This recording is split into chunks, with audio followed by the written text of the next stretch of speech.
Welcome, everybody, to the A Little Less Fear podcast. I'm your producer and host of the show, Dr. Lino Martinez.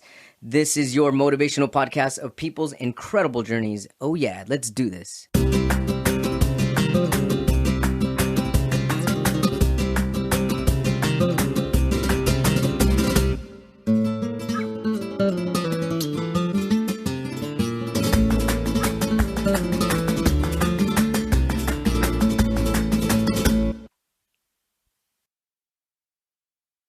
Welcome back, everybody, to the A Little Less Fear podcast, the Dr. Lino Show. I would love to welcome today Blair Abee. Blair is an author, poet, educator, consultant, and ordinary mystic. I'd like to know what that means, and I'm sure a lot of our listeners will also want to know what that means. He has written award-winning 5 books available on Amazon Books and dozens of articles on meditation, manifestation, and related topics. Welcome, Blair, to the A Little Less Fear podcast. Thank you, Lee. I'm so happy to be with you today.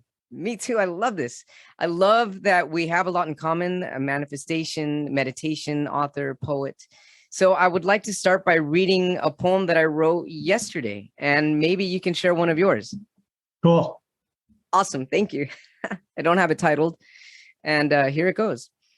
I realized I was closing myself off to receive. I had a piece of my heart tangled in a barbed wire of feeling less than. I was encaged by my own blocked memories until you showed me a different way to see wounds. I have since released the handcuffs that had me inflicted by my own memories of times long ago.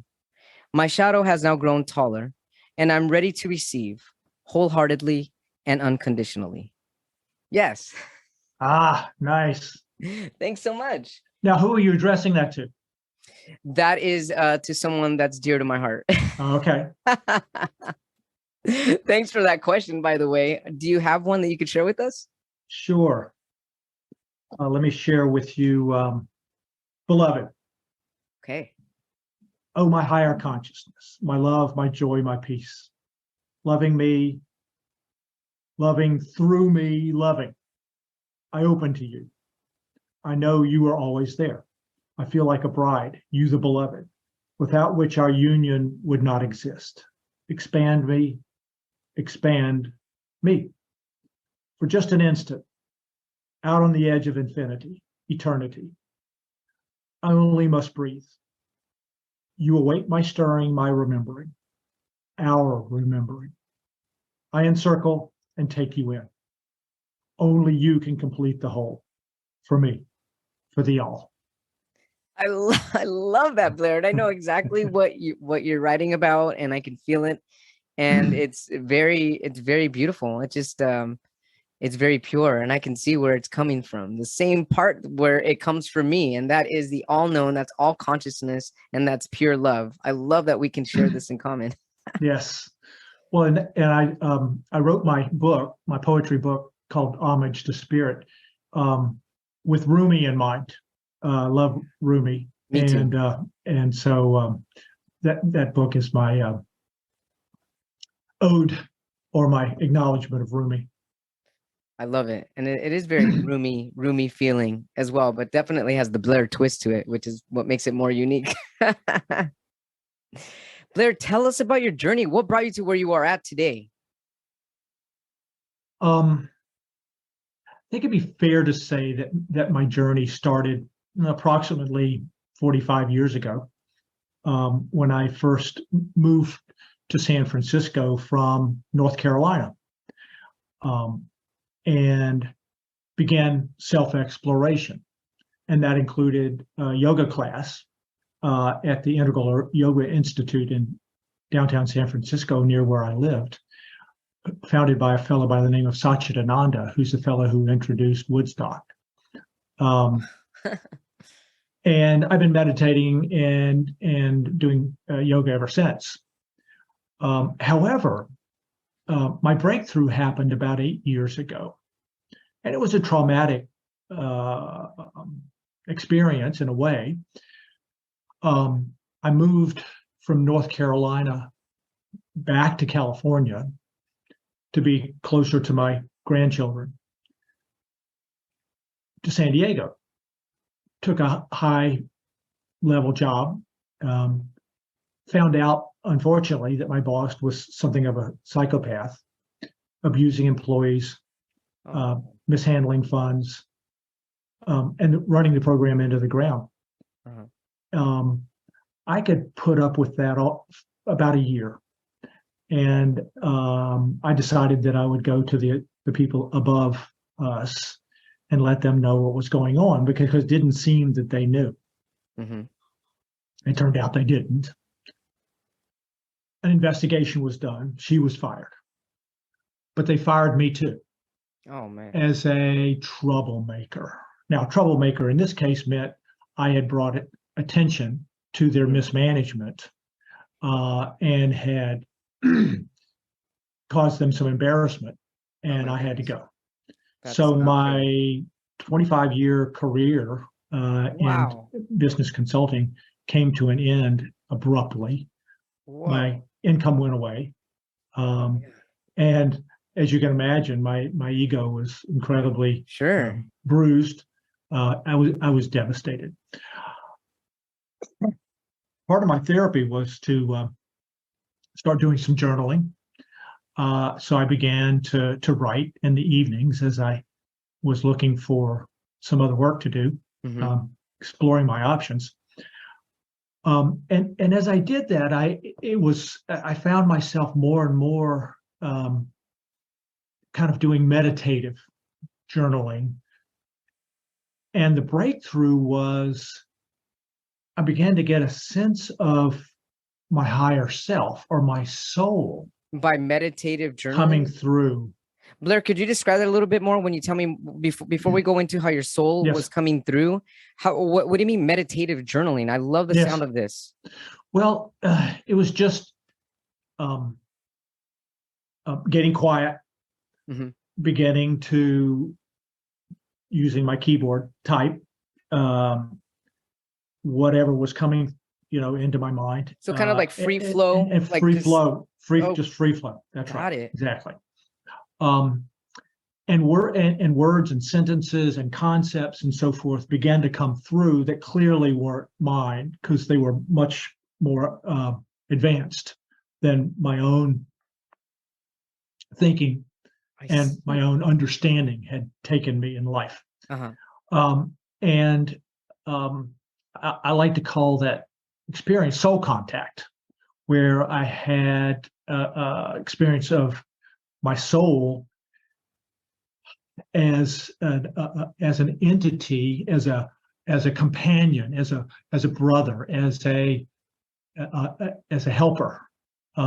Did it feel like a separate self, or did it feel like a part of you? It felt like a separate self at first. Now, over time, it began to feel more and more. There was more and more a sense of merging with integration. That's right. With that part of myself, to the point where today I'm having ongoing conversations on a daily basis with my soul. That still small voice inside of me that comes through when I get quiet, and it feels like a oneness as opposed to some separation there. But I refer to my soul, or to my higher consciousness, as high C. So high C. We have these. So we have these conversations. As I, at about the 150,000 word in my journal point, I realized that I had material for books, and that what I was learning and understanding and downloading and so forth might be useful for other people. So it was at that point that I began to write, or began to assemble my materials into books. And now there are 5 books. I've got also a journal that goes with the most popular book, which is called the meditation book. And it was, all I can say is it was a breakthrough. I was going in one direction. I think my soul wanted me to go in a different direction. So we took a 90-degree turn, and now I'm happier than I've ever been. I'm thankful now to the people who fired me that they fired me, because it forced me took really you in a different direction. That's right. It forced me to take that deep dive down into my meditation practice. And it really forced me to take a different direction, which is at this point so much more fulfilling. I think soul contact in a way is a lifetime achievement. Most people never get to a sense of soul contact, I don't think.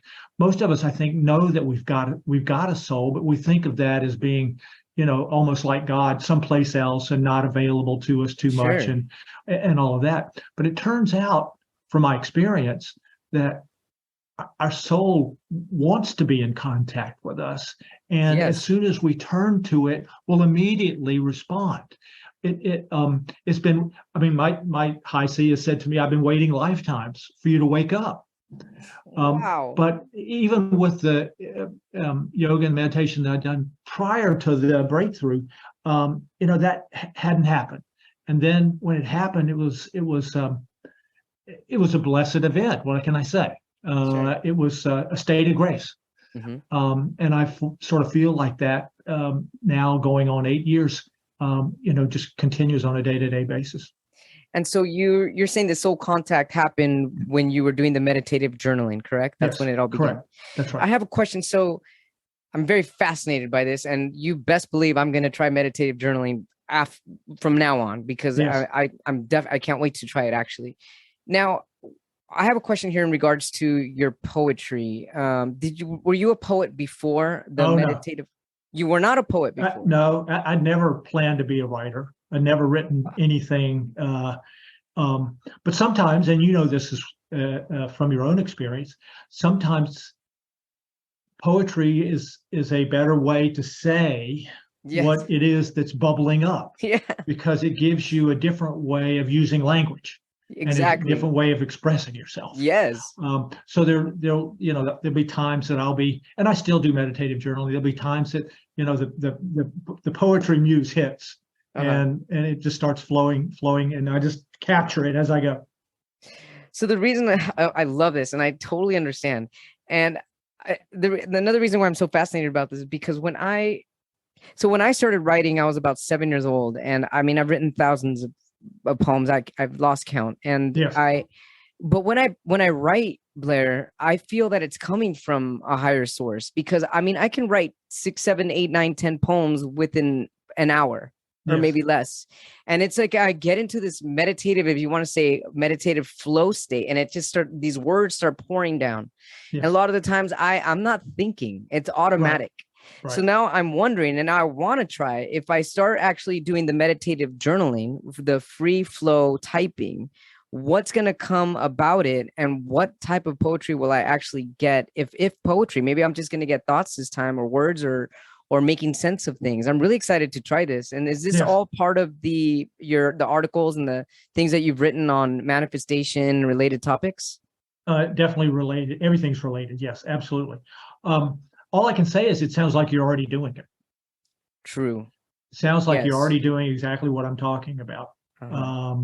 And if you choose to do it in poetry, fine. If you choose to do it in prose, fine. Mhm. Either way, it becomes a practice. It becomes, part of your practice. It becomes part of your lifestyle. And every time do it, as your vibratory rate goes up. Yeah. You open up, your heart opens. Yeah. Your mind quietens down. Uh-huh. And see, what I think is happening is that higher self, soul, spirit starts to flow. And the thing to do is just write and see what happens. Mhm. And just let it flow. And you'll be able to tell if it's your human mind, Sure. generating something, or if it's Yeah. soul contact generating, or flow, spirit flow, Right. generating the. Sometimes I could feel both. Sometimes I could feel human mind mixed with soul, and then Yeah. sometimes it's pure soul. So Yeah. I can feel a Yeah. little bit of both. Because so you can tell the difference. I can, and Yes. I really didn't know I could tell that I could tell the difference until having this conversation with you. But yes, I can Okay. definitely, like the one that I read at the beginning of this episode is an integration of both. I Yes. felt that it was a lot of some of my injured ego. Well, there And was this sort of dialogue going on. Yeah, yeah, yeah, yeah, exactly, yeah. exactly. Oh man, I love this. So tell us about the benefits of meditation and how meditation works. I know I've had a lot of different people that I've interviewed on my podcast on meditation. It seems like everybody has their own unique experience or their own definition of meditation. And I see it as it's a new way of praying, a new age way of praying. And I also see it as a way of loving your inner voice and trusting your intuition. So Yes. how could you explain what meditation is and the benefits of it? Well, interesting you would use the term praying, because in a way, meditation is praying, but it's silent prayer, and it's praying by listening rather than speaking. Oh, yeah. So it's the same as what we were just talking about in terms of flow and spirit download. It's a listening rather than a speaking. It's a receiving rather than an asking, or even a Yes. demanding or bargaining. Trying to bargain with God. Meditation is much more quietening down to the point where then you can let that still small voice come through, or you can just be quiet and silent and peaceful and abiding in that state. Mhm. And inevitably, as you do it and becomes at least a little skillful at it, you'll get a sense of vibratory rate increase, and a sense of contact with five-dimensional reality. Yes. Which is what I think heaven is like. Mm-hmm. But heaven here now is also possible. It's possible to have a sense of five-dimensional reality, and meditation is the most direct path to that state to spirit, to that sense of joy and peace and love and a sense of what heaven must be like, because I think that's what heaven is like. I think so. We take our last breath here, we take our next breath on the other side, and there we are, and we're free of a body, and we're free of our human mind, and we're free of our fears. We're just our natural full self, completely united with our soul. You said something there. Yes. I'm going to stop you because I try to put myself in the ears and the listeners and the watchers of the other people watching the show. For people that are not sure or questioning what fifth dimension is, how could you make this description easy? Right. What is a fifth dimension? Well, the fifth dimension is the spirit dimension. It's the dimension above 3 dimensions. 4 dimension includes time, according to Einstein. And then the fifth dimension is that invisible realm where spirit resides and which informs 3-dimensional reality. In other words, 3-dimensional reality is life force coagulating, if you will, into 3-dimensional reality, this hard reality. But at the same time, that invisible realm, 5th-dimensional reality, is surrounding all of that and is the life force that is the source, if you will, of 3-dimensional reality. So that's what's available to you, like soul contact is available to you at any time you turn in that direction. And again, meditation, to my way of thinking, is the most direct path to that. I love how easily that's understood, and I totally get it. So 3rd dimension is time, and 5th dimension is there's no time in 5th dimension. No, it's just all it's all now. Now. It's nowness. Nowness. Oh, yes. You know what? I just thought right now. So if 5th dimension is nowness, yes, which is why you often hear people say to live in the present moment, because if you live in the present moment, then you're nowness and you're closer to heaven in that case. That's correct. Absolutely. Now, there's being in the moment, which is moment by moment by moment. In other words, you can sort of break it down into small incremental. But then there's nowness, where even the moments disappear and you're just there. As present as you can be, as we are right now. You're just being. You're being. You're just ising. Yeah. I love that. So then sometimes the words, you have to make up words almost sometimes to try to describe, sure, whatever makes sense to me. So going back to meditation, it being listening rather than speaking, and receiving rather than asking or bargaining. Yes. Is somebody able to ask questions and then receive an answer during meditation, or is it only sitting in silence? Oh no, you can ask. Okay. If you have a question, and just see what you get. And it seems to me, for me, sometimes I get words, spoken, the still small voice in my head. But a lot of times, my best way of contacting and having interaction is by sitting at my computer and writing. That seems to be my particular way. Now, some people get voices, some people just get feelings, some people get intuitions. So everybody's a little bit different, but I particularly like communicating and writing like that. I love it. So what is higher consciousness? It's that state of awareness when you are in the moment, and where you are being, and where you can sense that higher consciousness part of yourself, that elevated part of yourself, which is available to you. You could call it illumination. Okay. Filled with light. Mm-hmm. There are all kinds of ways to describe it. But one of the benefits comes in the experience of it, and that's why, in many ways, I think traditional meditation practices are difficult, because traditional meditation practices are about mind training and trying to train the mind to be quiet. Oh, that's Well, the mind doesn't want to be quiet. It wants to chatter.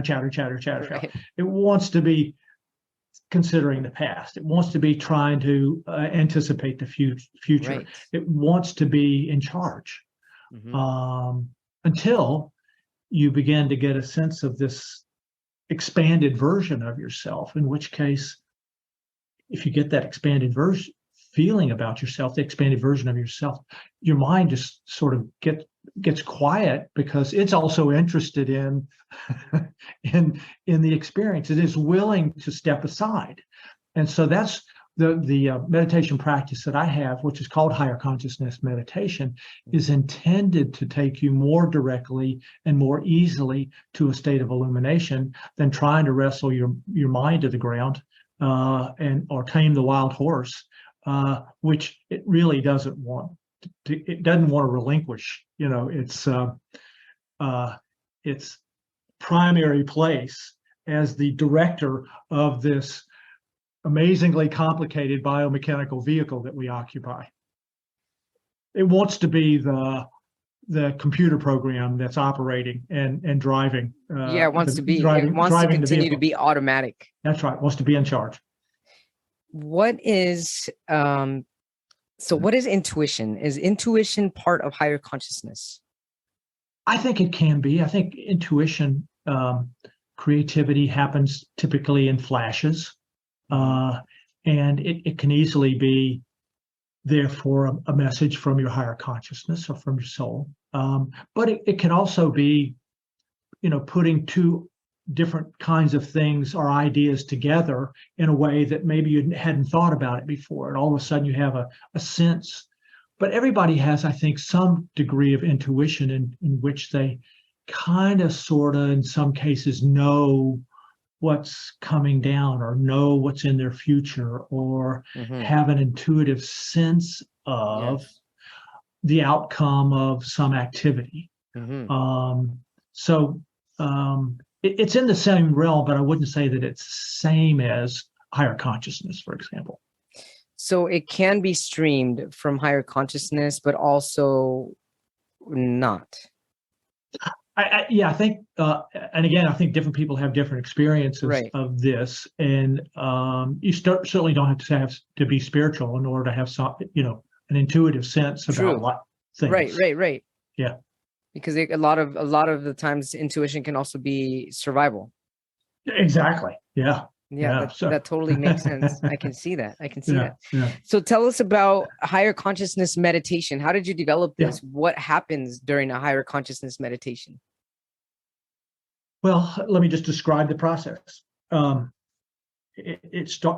do it, but and it can be done different ways. So I offer people the meditation process, but then I also say, adapt this to your own use, because this needs to be something that works for you, if it works, and feel free to change it. But it starts by saying, peace, be still. So just a way of beginning the process, but also peace, be, and stillness is a good way to start. And then it's a 5-step process. So the first step is the all is as an open-ended statement. The all is, and then pausing to see what you get back in response.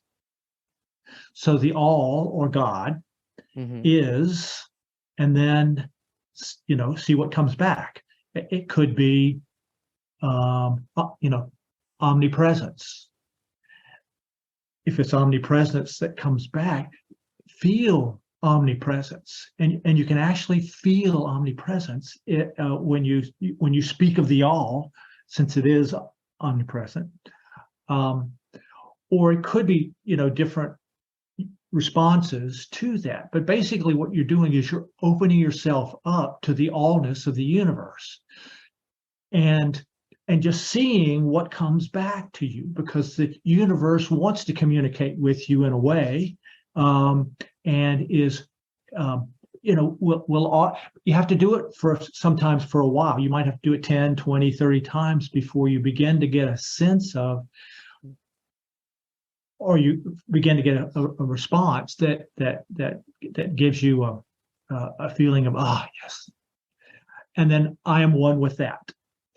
The next step is higher consciousness, or soul is, again, an open-ended statement, and see what comes back from that. Well, now the beauty of that is that you begin to open yourself to higher consciousness, or you begin to open yourself to soul, and it wants you to do that. It wants you to know it. It wants to participate in your life. So often there's immediate response. Sometimes it's just a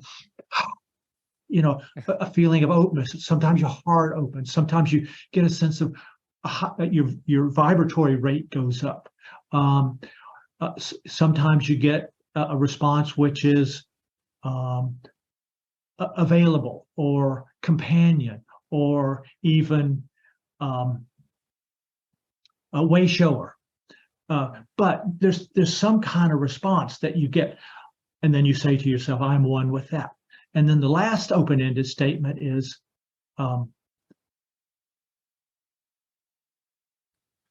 am an eternal being. And then again, pause and just allow that feeling or sense, or whatever that is, that will come back to you as a response to, again, opening up. And then the last little bit of it is having allowed yourself the ability to be one with each one of these, just finishing up by saying, elevate, illuminate, radiate. So elevate consciousness, illuminate, and then radiate that energy out into your world. So you get lit up and then you share that with your world. Now, that can take as little as 2 or 3 minutes. If you want it to go on longer, and I love to just sort of sit and marinate after I've done the process, to sit and marinate in the experience of it. You can do it for a few minutes. You can do it for as long as you wish until you kind of get a sense that you're done. Or you've got a time commitment and you move on.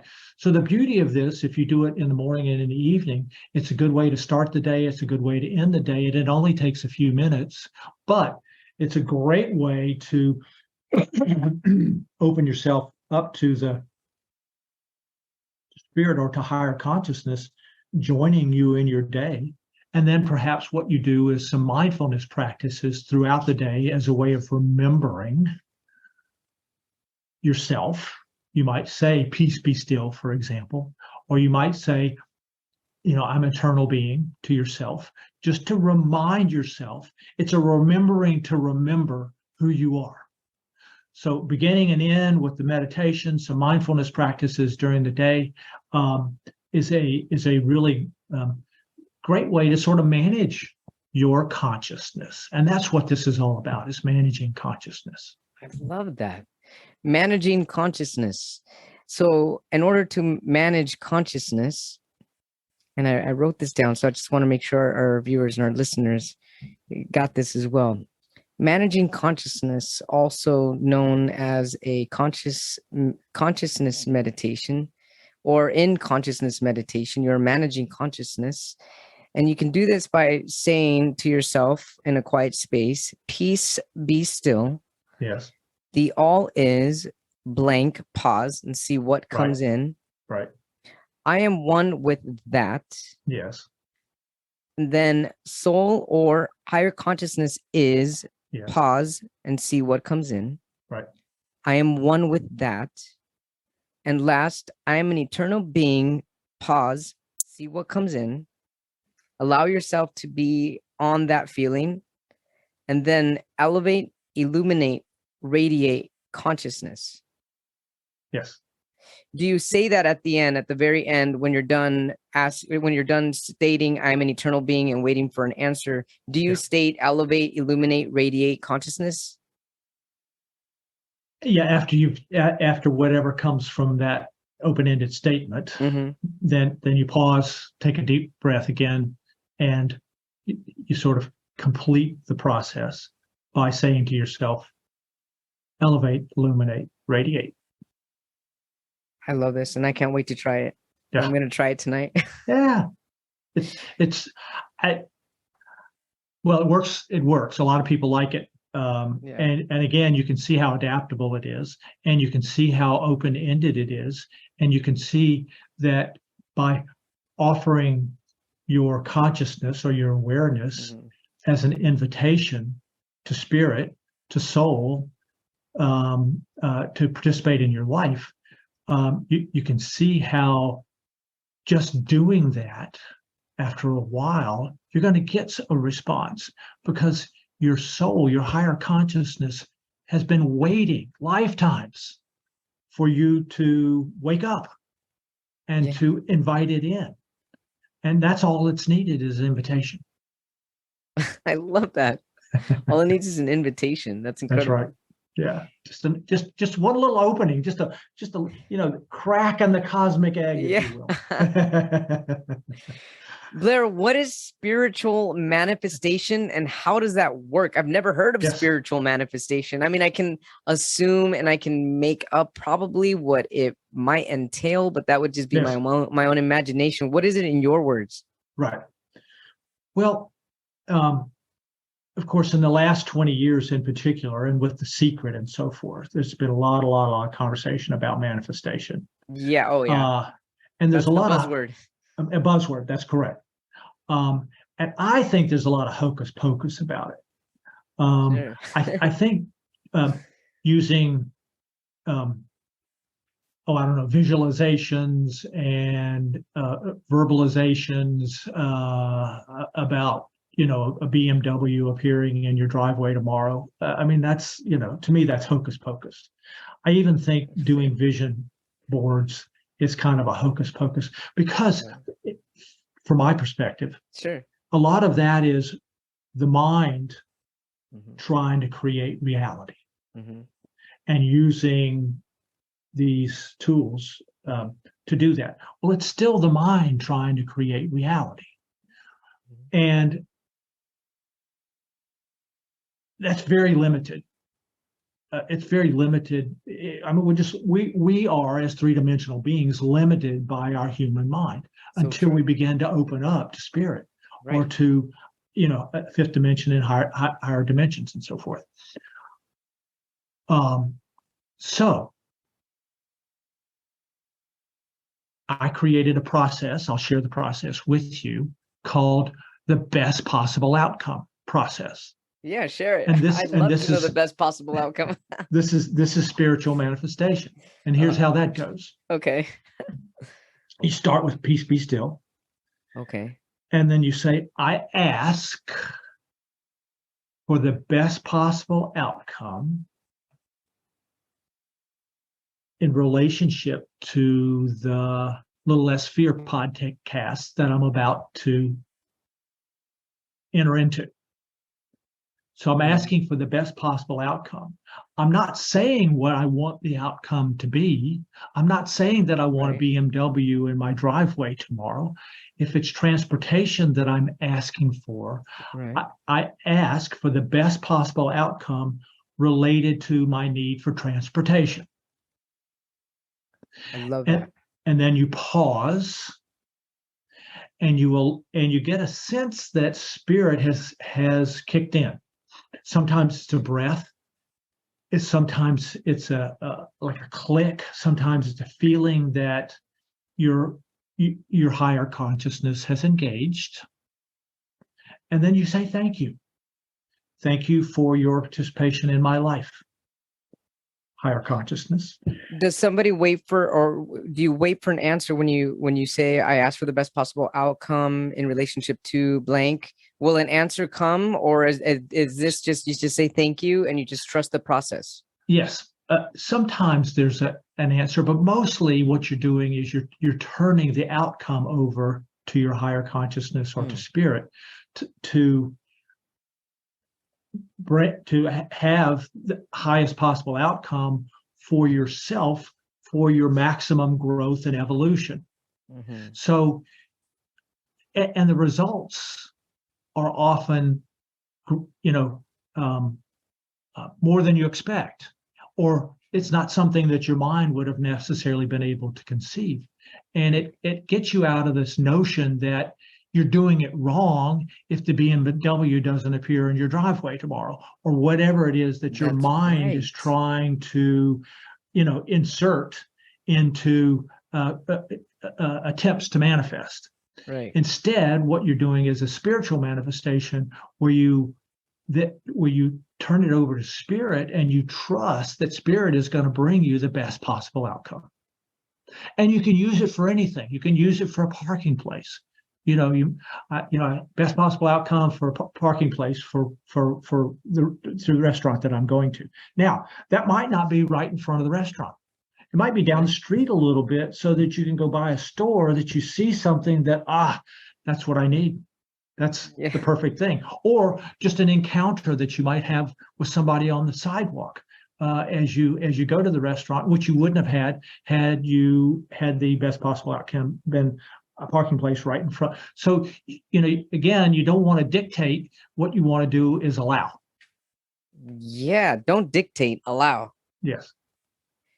You know what I love about this is if you ask spirit for the best possible outcome, you're automatically in that case already having a good day. Because because the best possible outcome is going to show it's going to show itself. It's going to present itself somehow. And it makes the day exciting. It gives you eagerness and it gives you more joy. I love this. Right. That's amazing. Yeah. So, in in my book, the manifestation book, that's the central process that I use in explaining how to do spiritual manifestation. I mean, there are other possibilities. Gratitude is one way, that you can also employ. Blair, what's the difference between, because I've heard this before, I listened to a lot of Abraham Hicks. I don't know if you're familiar with Abraham Hicks. I am, sure. So Abraham talks about, and for people that don't know, Abraham Hicks is, how can we explain Abraham Hicks?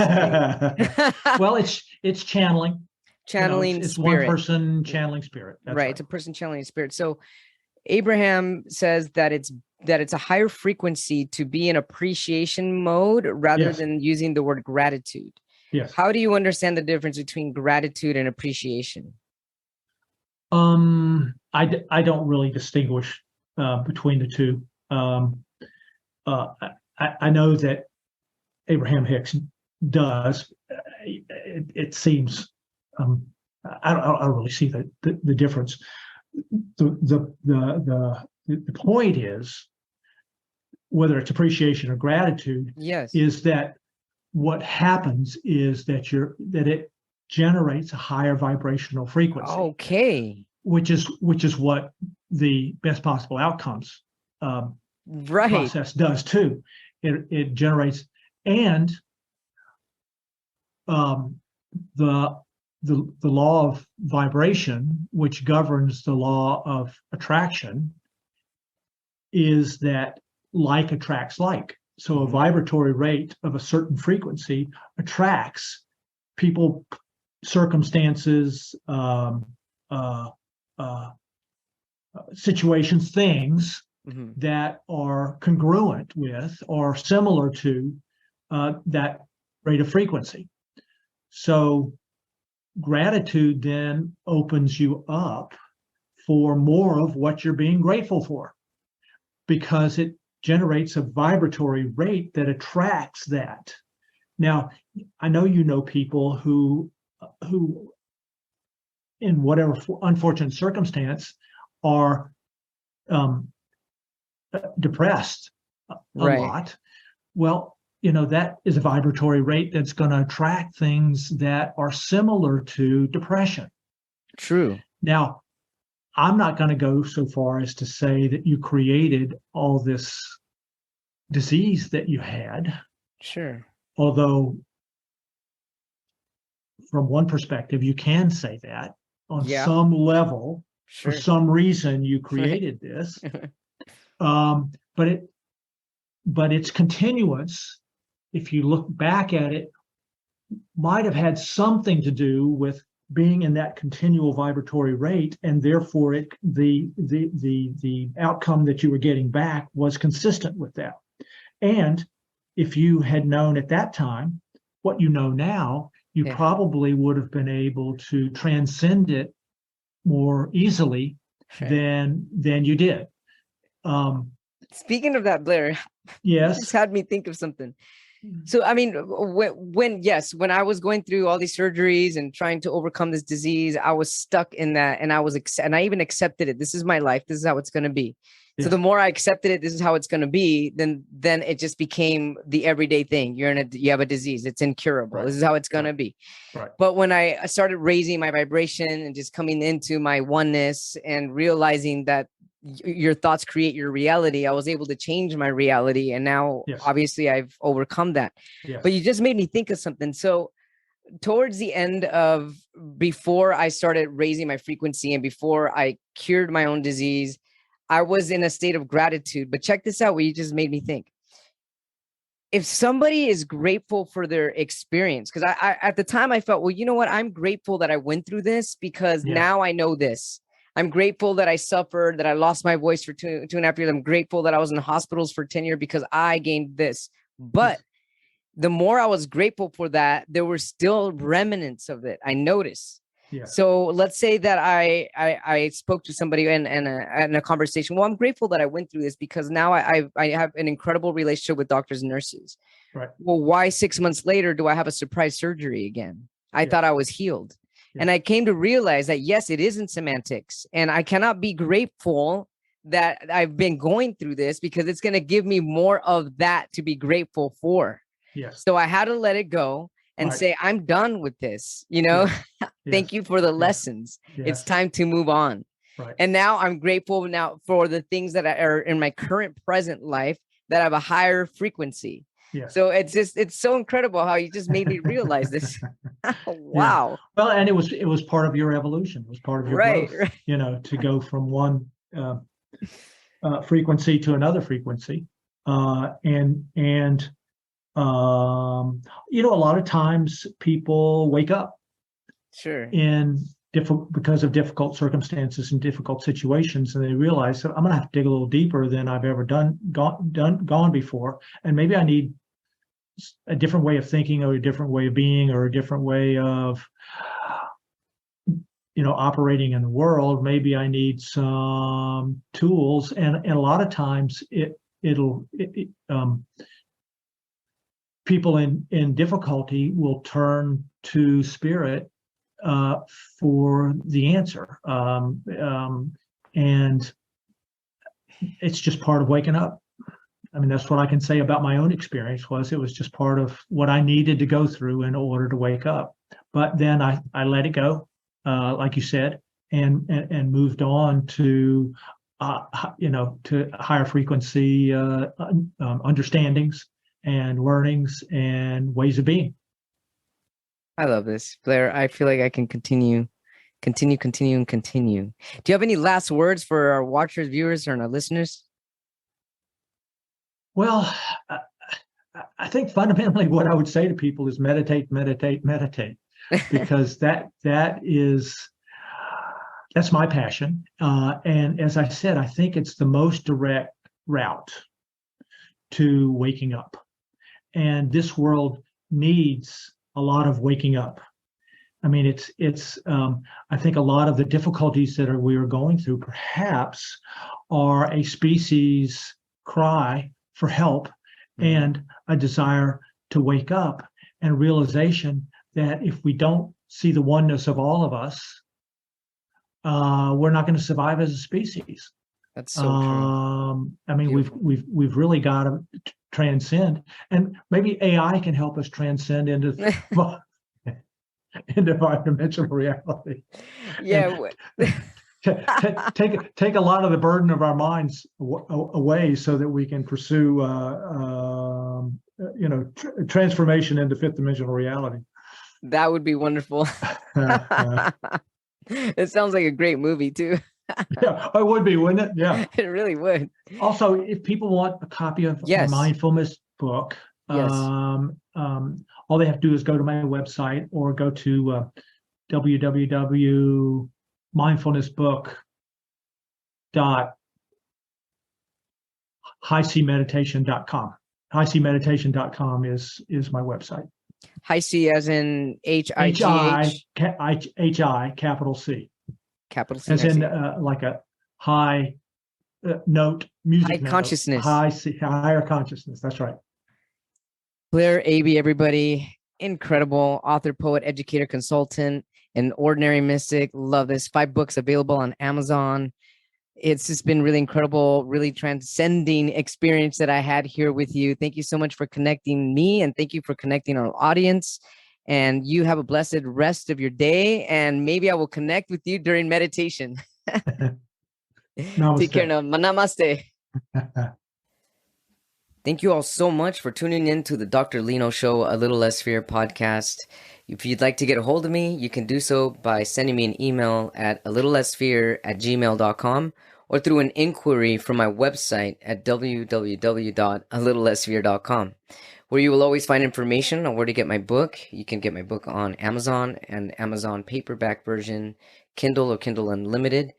And I also create incredible visual video poetry for people that are interested in marketing, or even just to send a personal note to anybody or somebody that you might love. So yeah, check it out. I love it. Poetry is my passion, one of my other passions, aside from doing what I do right now, which is giving you all the motivation that you need to keep growing, to keep motivating people, motivating yourself, and to keep expanding. I love you all so much. Have a blessed day and take care. Rock on.